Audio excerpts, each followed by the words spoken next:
Hello बच्चों, let's read this question. The question says match the following columns. Column 1 है और column 2 है। Column 1 में दे रखा है factor influencing development in plants. तो कौन कौन से फैक्टर्स होते हैं? जेनेटिक फैक्टर होता है, प्लांट ग्रोथ रेगुलेटर्स होते हैं और temperature, water, oxygen and nutrients होते हैं।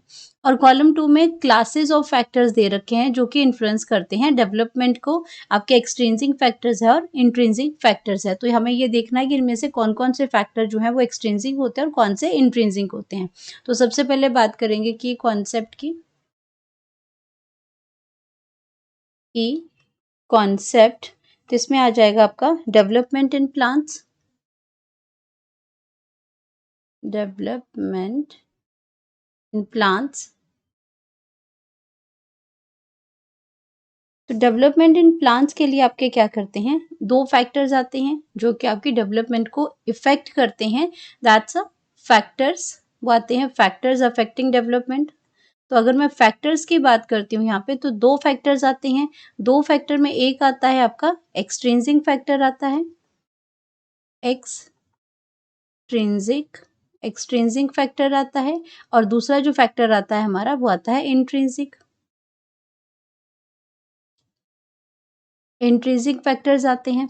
अब अगर एक्सट्रिंसिक फैक्टर की अगर हम बात करते हैं, यहाँ पे फर्स्ट हमारा आ जाएगा extrinsic factor. Extrinsic factors. Extrinsic factors जो हमारे ऐसे फैक्टर्स होते हैं, ये क्लाइमेटिक फैक्टर्स होते हैं, जो बाहर के फैक्टर्स होते हैं जो हमारी डेवलपमेंट को इन्फ्लुएंस करते हैं। ये आपके क्या हो सकते हैं? क्लाइमेटिक फैक्टर्स होते हैं। ये क्लाइमेटिक फैक्टर हैं और एबायोटिक फैक्टर्स हैं। बायोटिक फैक्टर्स हैं जो कि बायोटिक जो ग्रोथ होती है बायोटिक स्पीशीज की, यानी कि लिविंग स्पीशीज की, उनको ये अफेक्ट करते हैं। तो ये क्लाइमेटिक फैक्टर्स होते हैं और उनको हम एबायोटिक फैक्टर्स भी बोलते हैं। एबायोटिक फैक्टर्स भी बोलते हैं। और इसमें अगर एग्जांपल्स की बात करते हैं एबायोटिक फैक्टर्स की, क्या क्लाइमेटिक या एक्सट्रिंसिक फैक्टर्स की, तो हमारे पास आ जाएगा टेम्परेचर। जो भी हमारे नॉन लिविंग फैक्टर्स होते हैं, एक्सटर्नल फैक्टर्स होते हैं, टेम्परेचर आ गया, इसमें आपका वाटर आ गया, ऑक्सीजन आ गया, ऑक्सीजन है, या फिर आपके न्यूट्रिएंट्स हैं। ये सारे आपके किस में आगे? एक्सट्रिंसिक फैक्टर्स में आगे। हमारे जो बाहर के फैक्टर्स हैं वो आ जाएंगे, इसमें न्यूट्रिएंट्स आगे। अब बात करते हैं अपने इंट्रिंसिक फैक्टर्स की। ये आपका क्या आ गया? एक्सट्रिंसिक फैक्टर है। इंट्रिंसिक फैक्टर की अगर बात करते हैं, इंट्रिंसिक फैक्टर्स होते हैं जो इंटरनल फैक्टर्स होते हैं, जो आपके इंटरसेलुलर और इंट्रासेलुलर होते हैं। तो आपके क्या आ जाएंगे? ये आपके इंटरनल फैक्टर्स हैं। इंट्रिंसिक का मतलब होता है इंटरनल फैक्टर्स। इंटरनल फैक्टर्स होते हैं। अब इंटरनल फैक्टर्स में आपका क्या हो जाएगा? अगर आपके हम बात करते हैं, इसमें इंट्रासेलुलर की बात करते हैं। इंट्रासेलुलर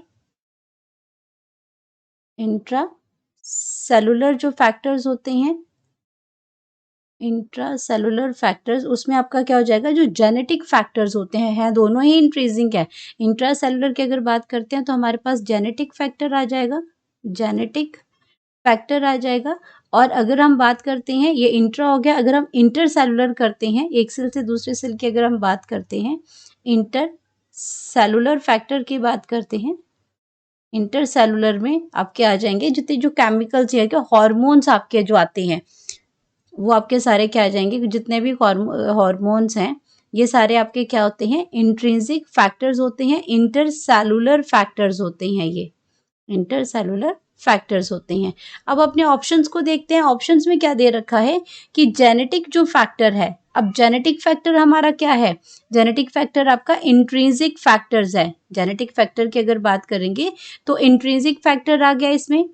तो इसमें क्या आ जाएगा? इंट्रिंसिक फैक्टर में अगर जेनेटिक फैक्टर की बात करती हूँ तो ये आपका इंट्रिंसिक हो जाएगा। एंड अगर बात करते हैं प्लांट ग्रोथ रेगुलेटर्स की, अगर बात करते हैं तो प्लांट ग्रोथ रेगुलेटर्स आपके क्या हो जाएंगे? हार्मोन्स हो जाएंगे। हार्मोन्स को ही क्या कहते हैं? हमारे प्लांट ग्रोथ रेगुलेटर्स होते हैं। ये फाइटो हार्मोन्स जो होते हैं वो आपका क्या आ जाएगा? ये भी आपका इंट्रिंसिक फैक्टर आ जाएगा। देन बात करते हैं temperature, water, oxygen and nutrients. तो टेम्परेचर, वाटर एंड न्यूट्रिएंट्स है, ये हमारा किस में आता है? ये हमारा एक्सट्रिंसिक फैक्टर्स के अंदर आता है। तो अब आपके अगर जेनेटिक फैक्टर और प्लांट ग्रोथ रेगुलेटर की बात करती हूँ तो दोनों ही क्या है? इंट्रिंसिक फैक्टर्स है, यानी कि हमारे ए में भी क्या आएगा? 2 आएगा। ए में भी जो आपका नंबर जो है वो आपका 2 ही आ जाएगा। और बी की अगर बात करते हैं तो बी में भी आपका नंबर क्या है? 2 ही है। एंड सी की अगर बात करते हैं तो सी आपका 1 है। तो यही हमारी क्या है? करेक्ट ऑप्शन बन जाएगी। ये हमारी क्या बन जाएगी? करेक्ट ऑप्शन है ये। तो अगर ये करेक्ट ऑप्शन है तो बाकी की ऑप्शन आपकी क्या हो जाएंगी? रॉन्ग हो जाएगी, क्योंकि यहाँ पे ए क्या दे रखा है? 1 के साथ दे रखा है। जेनेटिक फैक्टर को एक्सट्रिंसिक फैक्टर बोला हुआ है, जो आपका क्या हो जाएगा? गलत हो जाएगा।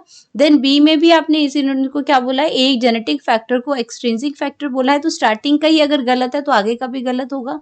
देन सी के अंदर फिर से फिर आपका क्या है? टेम्परेचर, वाटर, इसमें इनमें सब ए को जेनेटिक फैक्टर को क्या बोला है? एक्सट्रिंसिक फैक्टर बोला है, तो ये भी गलत हो जाएगा। तो करेक्ट ऑप्शन हमारे पास आ जाएगी डी। तो हम यहाँ पे लिख सकते हैं करेक्ट ऑप्शन,